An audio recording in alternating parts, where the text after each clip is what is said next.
এই সেই ঐতিহ্যবাহী রসের আড্ডাখানা, যে আমরা আজকে রস খেতে এসেছি সুরেশ্বর বাংলা বাজার, ঠিক আছে, নদ্দা বাংলা বাজার।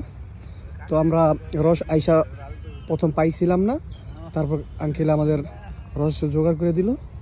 তো খুবই আনন্দিত আমরা রস খেয়ে, আল্লাহ কাছে লাখ লাখ শুকরিয়া যে আজকে এই জায়গায় থাকবো। আমরা রাস্তায় চিন্তা করতেছি যদি কাকায় থাকতে দেয়।